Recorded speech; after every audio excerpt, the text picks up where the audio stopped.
السلام عليكم ورحمة الله وبركاته. إن شاء الله راكم بخير وبصحة وعافية. حل السعال الرطب والجاف، يعني السعال الناشفة واللي ماشي ناشفة، واللوزتين اللي يكونوا يحرقوا ملتهبين، غير فقط يعني في هذاك الحريق هذاك يسولاجي في الحريق، ولكن هذا ينفع أكثر في الالتهابات الصدرية، ويعني المشاكل تاع السعلة اللي تجي من الصدر واللي تجي من الحلق.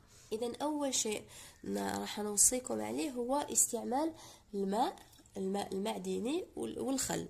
خل التفاح ما راهوش يبان اللون تاعو بلي راهو اصفر، ما فهمش علاه. المهم انا عندي مشكل في هذا الهاتف هذا يا عيان، معليش. هو راهو اصفر كي شغل، بصح هنا في الصوره ماهوش يبان لي كيما راهو في الواقع، معليش.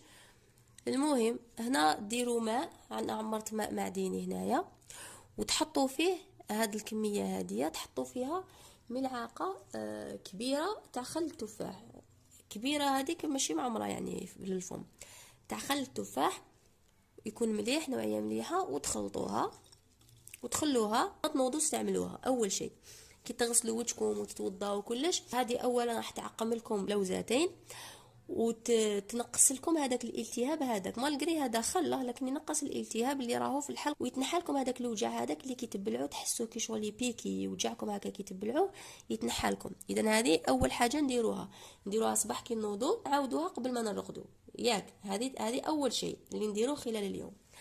الوصفه اللي راح نوريها لكم هي زيت الضرو طبيعي، وهدايا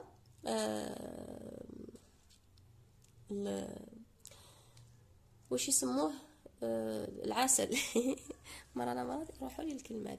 اذا راح نحضروا الوصفه كيف نديروا شويه، استنى نجيب العسل قبل، نديروا شويه من العسل، بسم الله. تقدروا تحضروا الكميه تاع يوم، يعني تاع 3 مرات في النهار، وتقدروا كل ما تحبوا يعني تحضروا. بسم الله. خلطوه مع العسل كي شغل كي يتكتل، سبحان الله. يعجبني كيفاش يولي، ريحته طيبه ما شاء الله. درنا العسل ودرنا زيت الضرو، دوكا نبداو نخلطو حتى هذاك زيت الضرو والعسل يولي كتله واحده. دوكا زيت الضرو كي يتخلط مع العسل يولي شغل حاجه كي لي الوفيرا. راكم تشوفوا كيفاش يولي، يعجبني كي تبدل. هاولي كيفاش يولي. نتوما تقدروا توجدوا هذه كميه تاع مثلا تاع يوم كامل، زعما مثلا تشربوها الصباح كي تنوضوا على الفراغ. اللي ما عندهمش الدهان المخمر على البروده هذاك ما شاء الله ضربه واحده يستعملوا هذه.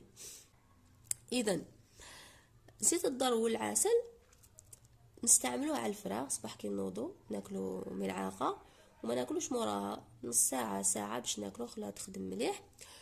و مثلا الا كنتو في وسط النهار في البيت ما كاينش واش ديروا، مثلا وقت القيلوله خذوا ملعقه اخرى واستراحوا، وفي الليل ملعقه واحده اخرى اللي يخدموا، ولا عندكم صباح على الفراغ وفي الليل كي تجوا ترقدوا ملعقه مملوءه، ماشي هاد الصغيره اللي كبيره عليها، هذه خاطش صغيره بزاف. الا راكم تشوفوا هذه لو كان دخلها في هذه القرعه تدخل.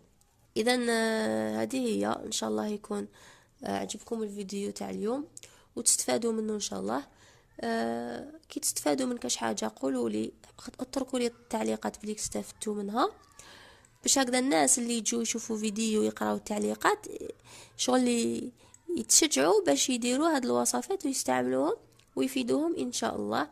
كذلك ما تنساوش تشاركوا الفيديوهات مع الناس اللي في بالكم باللي ينفعوهم مثل هذه الوصفات الطبيعيه. اذا تحبوا ندير لكم وصفات طبيعيه كما هذا النوع هذوما تاع العلاجات، يعني هكا المنزليه اللي كانوا يديروها بكري اجدادنا ولا هذوما، اتركوا لي كذلك في التعليقات. هذا بزاف بنين يعني للاكل. مازال كاين زوج طرق واحد اخرين نوريهم لكم، ربما غدوه الا ما كنتش عيانه ان شاء الله نصور لكم طريقه اخرى فيها، ندير لكم فيديو فيه زوج امور على جهه هكذا باش نكون شملت لكم. اي مازال حاجه واحده اخرى، ممكن نصور لكم زوج مقاطع فيديو تاع البلغم كذلك كي يكون حاصل، وكذلك السعله هذيك اللي تكون رطبه يعني ما تحبش تخرج، وصفات كذلك ما دي كانت دير انا جداتي، ربي يحفظها ويطول في عمرها، دعوا لها ربي يشفيها. فوالا هذه هي. تنساوش تخلونا التعليقات تاعكم الطيبة مثلكم. استودعكم الله، والسلام عليكم ورحمة الله وبركاته.